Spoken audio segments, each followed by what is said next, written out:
Shalom. Damai di hati. Puji nama Tuhan, oleh karena perkenan Tuhan kita boleh ada lagi di lembaga yang kita cintai ini, SMK Negeri 2 Perdana. Kami ucapkan terima kasih dan selamat datang kepada pertama pimpinan sekolah, kepala sekolah Ibu Maria SPD MPD beserta dengan wakil-wakil. Terima kasih untuk kehadiran saat ini, boleh meluangkan waktu dalam pendampingan saya untuk mengikuti pendidikan program guru penggerak. Dan selamat datang juga buat teman-teman rekan sejawat yang boleh hadir di pagi hari ini. Nah, sebelum kita memulaikan kegiatan sosialisasi saya pada saat ini kaitannya dengan budaya positif, kita awali terlebih dahulu dengan doa, dan doa akan dipimpin oleh Ibu Melani. Terima kasih kepada Ibu Bunda. Yang mulia Tuhan memberkati, berikan beliau kekuatan, kemampuan, tapi juga hikmat dari Allah akan menyertai kehidupannya. Memberkati kami semua yang terkait di dalamnya, ada pimpinan sekolah, wakil kepala sekolah, tapi juga semua guru-guru yang boleh ada di ruangan ini. Tuhan memberkati. Kami serahkan kegiatan sosialisasi kami di pagi hari ini hanya ke dalam tangan Tuhan yang penuh dengan kasih. Di dalam nama Tuhan Yesus kami berdoa bersyukur. Oke, saat ini Bapak Ibu, saya langsung saja mempresentasikan tentang budaya positif yang ada di sekolah.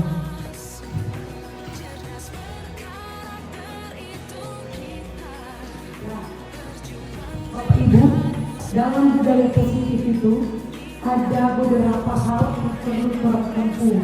Mungkin Bapak Ibu ini sudah biasa melaksanakan itu budaya positif atau sudah diterapkan ke anak-anak, tapi mungkin belum maksimal. Nah, dalam proses materi yang akan saya sampaikan ini akan tergambar secara keseluruhan dan terstruktur tahapan-tahapan yang baik dan benar bagaimana orang menerapkan ini budaya positif di dalam sekolah. Nah, yang pertama itu ada perubahan paradigma belajar, yang kedua disiplin positif, nilai-nilai kebajikan, kebutuhan dasar manusia, posisi kontrol guru, keyakinan kelas, dan segitiga restitusi. Pembelajaran dengan paradigma baru. Pembelajaran dengan paradigma baru ini pembelajaran yang merupakan yang dirancang berdasarkan prinsip pembelajaran yang berdiferensiasi, sehingga para peserta ini belajar sesuai kebutuhannya berdasarkan tahap itu.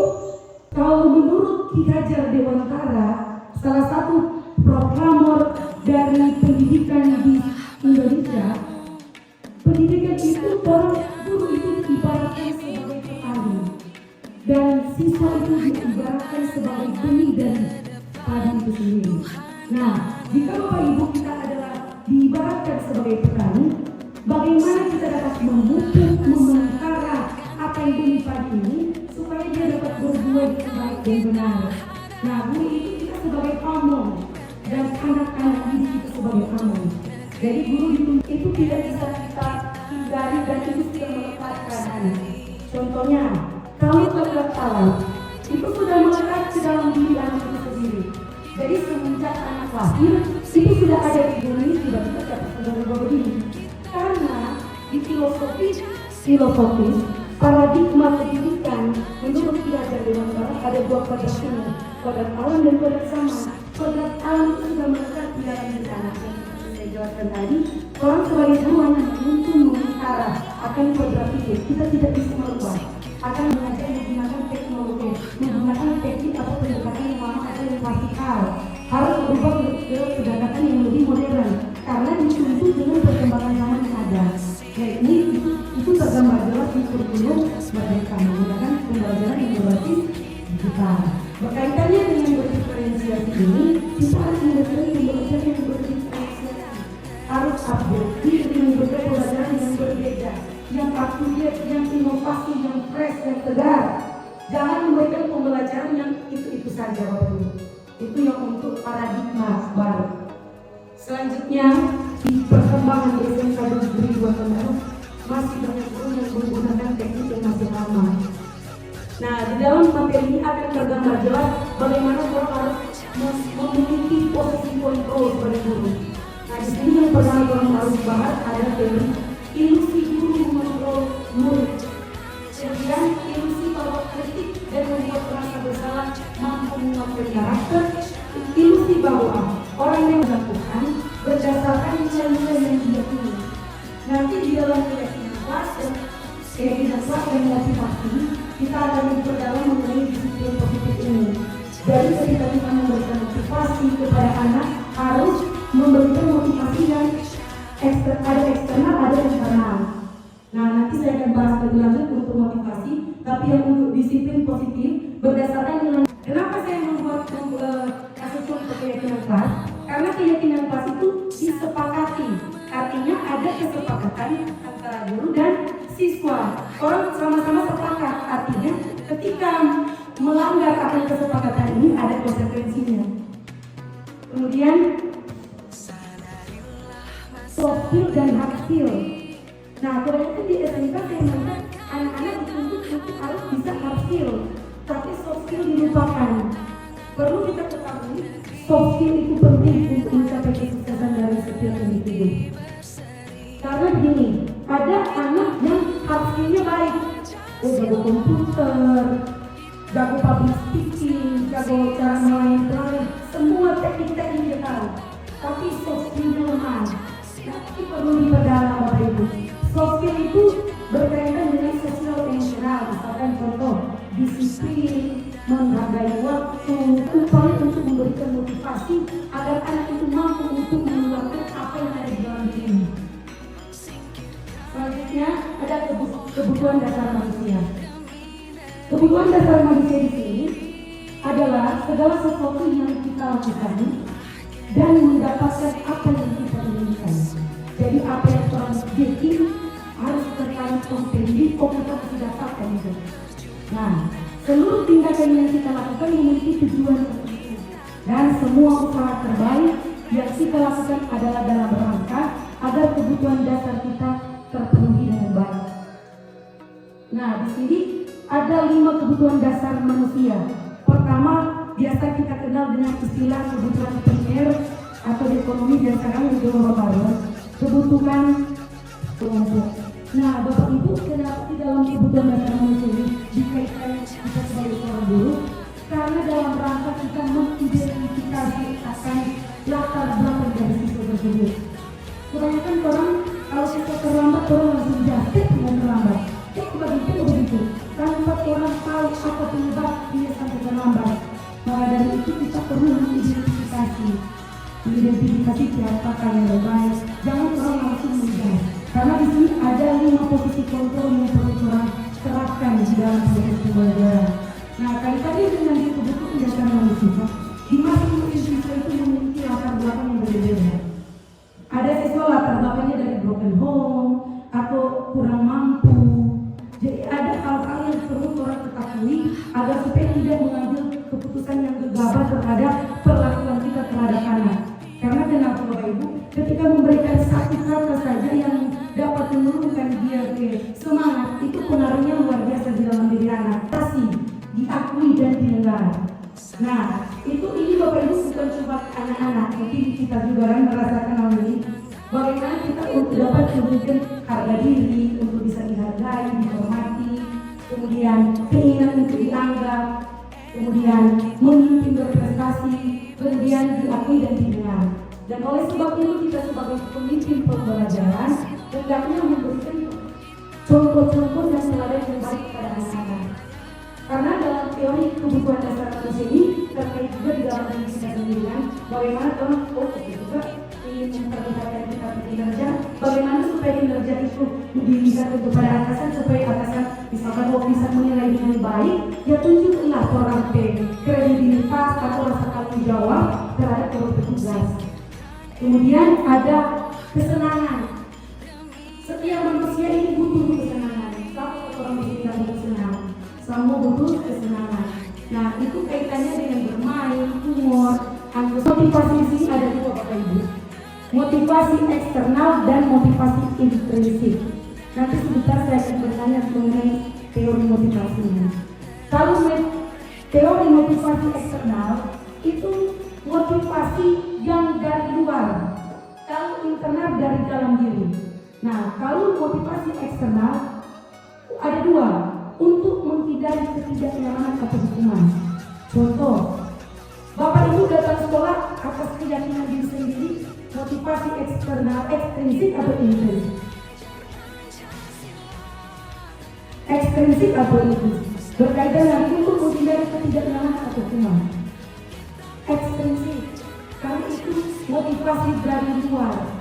Jadi Bapak Ibu suka datang di sekolah karena takut hukum, misalkan takut hukum atasan, takut dapat teguran, takut, ya itulah, ada hukuman di balik motivasi ekstrinsik ini. Jadi kalau kita tidak datang, ibu mau marah bagi kita, jadi kita mesti datang. Begitu kepada siswa, kalau kita tidak datang, wali kelas marah. Oh, kalau kita tidak datang, semua dapat surat panggilan. Itu adalah motivasi ekstrinsik dari luar, bukan dari dalam diri. Kemudian ada ekstrinsik yang kedua, motivasi mendapatkan imbalan dan penghargaan. Tentu Bapak Ibu mendapatkan pujian karena ada sesuatu yang ingin Bapak Ibu capai. Jadi misalkan kalau yang dimotivasi yang kedua ini, Anda melakukan sesuatu itu karena ingin mendapatkan imbalan dan penghargaan. Contoh, jadi kalau mendapatkan imbalan dan penghargaan, Bapak Ibu ingin bekerja, nggak mungkin kan? Itu tidak profesional. Kaitan dengan anak-anak, makanya ada proses penghargaan kepada anak yang tidak boleh memberikan apresiasi dengan imbalan dan penghargaan. Karena ini satu dapat menimbulkan kecemburuan kepada anak yang lain. Itu lebih tepatnya orang bikin apresiasi. Jangan terlalu memberikan imbalan. Sepeda bawah ibu pasti akan ini. Jangan itu tidak ingin bawa ibu. Nanti ada habis ini ada tahapan yang begitu. Kemudian untuk mendapat imbalan dan penghargaan dari orang lain, ini yang seperti yang dijelaskan tadi, jangan kerja cuma karena ada imbalan, hukuman, konsekuensi dan restitusi. Ini sering mungkin orang alami. Hukuman itu tidak terencana, tiba-tiba. Jadi orang yang merencanakan tiba-tiba terlambat. Contoh, anak datang terlambat, misalkan dia pengen datang terlambat, cepat keliling lapangan 10 kali. Itu Bapak Ibu hukuman. Jadi dia pernah terlambat, orang tentang identifikasi dan lain-lain langsung secara spontanitas orang bilang Kiki bersih besengan. Tapi itu adalah hukuman. Kemudian murid tidak tahu apa yang terjadi dan tidak dilibatkan. Orang yang tahu apa-apa, tidak ada konfirmasi, tidak ada identifikasi, orang langsung suruh begitu. Kemudian bersih toilet atau keliling lapangan 10 kali, itu fisik. Kalau psikis, itu biasanya bekas di dalam pikiran. Bagaimana kalau dapat keramat kok, kalau mungkin apa sudah dibunuh dengan HP atau dengan badai, itu psikis. Dengan badai sama dengan televisi atau dengan pemain itu psikis. Karena jangan bangun pagi ke orang tuanya, itu kan tidak lagi. Alam sebaliknya penyampaian untuk memberikan motivasi itu tidak demikian dari harus kalau satu hal kalau yang spesifik kita yang akan memahami dan dengan demikian dia akan sadar diri untuk bantu kawan. Kalau orang memperhatikan di depan dari orang, dia akan tahu pasti akan lebih jatuh. Jadi kalau hukuman refleks, kalau konsekuensi sudah ada kesepakatan sama dengan keyakinan kelas. Orang-orang yang memiliki keyakinan kelas di kelas harus bersih atau membersihkan kelas sesuai jadwal pelajaran. Ketika siswa tidak membersihkan nanti ada konsekuensinya seperti itu. Jadi sudah ada kesepakatannya. Kemudian restitusi. Nah, proses restitusi ini kaitan di antara dua ini ada tahapan terakhir yaitu restitusi. Bagaimana kita menerapkan memberikan penguatan terhadap anak. Proses yang menciptakan kondisi bagaimana murid untuk dapat memperbaiki dari kesalahan. Itu Bapak Ibu orang yang sudah pendekatan khusus. Jadi ambil face-to-face, kemudian menjelaskan, nanti ada tahapannya saya akan memperlihatkan videonya. Kemudian ada proses kolaborasi yang mengajarkan murid untuk mencari solusi sendiri. Jadi di dalam restitusi ini ada 3 tahapan, nanti selesai ini saya akan jelaskan kemudian videonya. Posisi kontrol ini ada penghukum, pembuat rasa bersalah, teman, pemangkal dan manajer. Sekarang saya mau bertanya Bapak Ibu, di antara posisi kontrol ini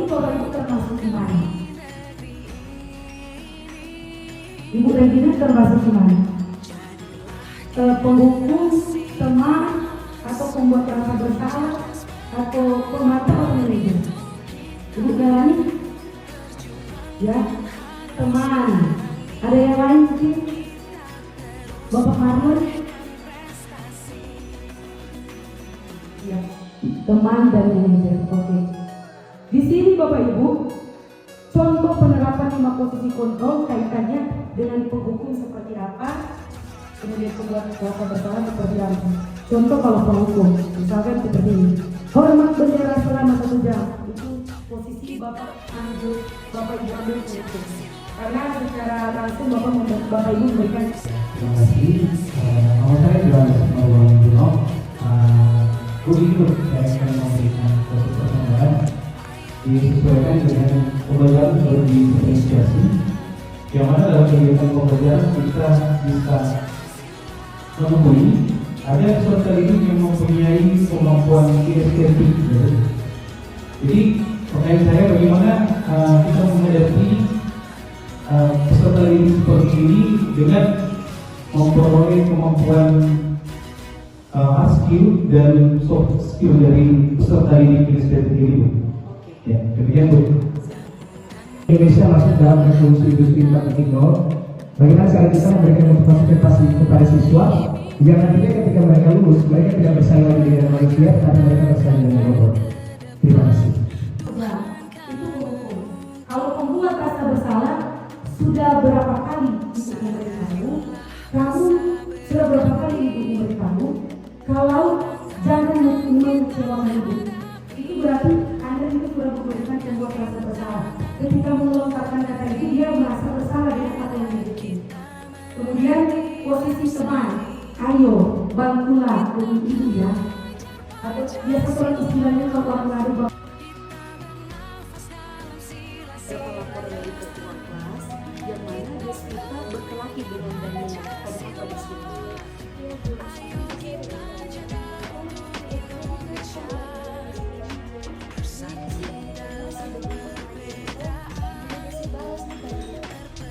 Yang perbuatan yang dilakukan oleh Daniel itu ketika tidak jadi Deswita, secara manusiawi itu wajar.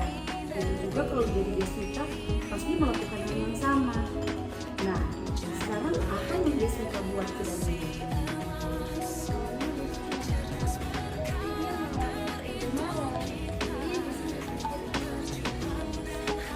Ya, memang sikap emosi itu kalau tidak dikontrol dengan baik itu menyebabkan. Nah, Deswita berdasarkan keyakinan kelas yang orang pahami dan orang bikin di dalam kelas keyakinan kelas di kelas 10 MPP 1, apakah itu sudah sesuai tindakan Deswita dengan keyakinan kelas? Ya, enggak. Karena kalau keyakinan kelas di kelas itu harusnya bagaimana? Iya, harus menghargai dengan sesama teman. Kalau buat kesalahan atau baku salah, orang ajak komunikasi dengan baik dengan teman, dengan langsung ada tindakan seperti itu. Nah, ke depan Deswita berdasarkan keyakinan yang Deswita miliki, apa tuh yang harus Deswita lakukan untuk ke depan? Bersikap lebih apa di sini?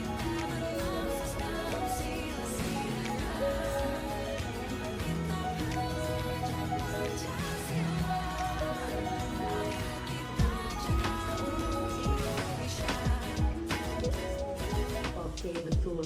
Jadi berdasarkan keyakinan yang Deswita miliki bahwa sikap sabar itu harus lebih bersabar lagi supaya berikut kalau ada bikin kesalahan dengan teman, mampu untuk dapat kontrol ke emosi, supaya tidak langsung ambil tindakan yang gegabah. Dan jika misalkan Anda jangan ambil tindakan sendiri, harus laporkan kepada wali kelas. Jadi berikut tidak boleh lagi lakukan hal yang sama berdasarkan keyakinan yang Deswita. Begitu kembali ke kelas dan obat ya. Semangat belajar. Ya. Ayo silakan. Fail. Berjenjang itu terus. Berjenjang saja. Iya begitu. Itu sebalik milik sini. Ya. Ayo selanjutnya Dewi. Ayo. Maju cepat, Cuk. yang di sebelah kanan. Kecuali yang sudah. Sama sini.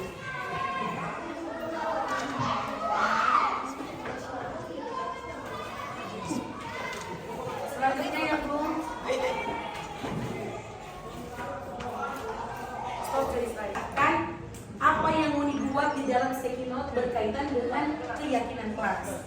Ingat, apa yang mau diyakini, apa yang mau dipercayai berdasarkan nilai-nilai keyakinan yang sudah ditempelkan di depan, itu menjadi kesepakatan bersama supaya di kemudian hari jangan melanggar akan keyakinan yang telah dibuat. Nanti ini Ibu akan membacakan nilai-nilai atau keyakinan yang telah dibuat melalui sticky note. Nah, yang pertama ini, satu, saling menghargai dan menghormati. Bagaimana kelas? Setuju? Sepakat? Oke. Kemudian kelas yang harum. Sepakat suka kelas yang harum? Jadi jaga kebersihan. Jangan sampai tulis kelas yang harum, kalau Ibu masuk tiba-tiba ada yang bau tidak enak. Berarti harus memelihara itu kebersihan. Oke. Selanjutnya ada datang sekolah tepat waktu. Menurut adik-adik gimana itu? Setuju? Setuju. Nah, kalau datang sekolah tepat waktu berarti itu kaitannya dengan disiplin yang positif. Berarti kalau jam 7 apel pagi, sebelum jam 7 harus datang ke sekolah. Minimalnya 6.45 supaya dapat menunjukkan nilai-nilai keyakinan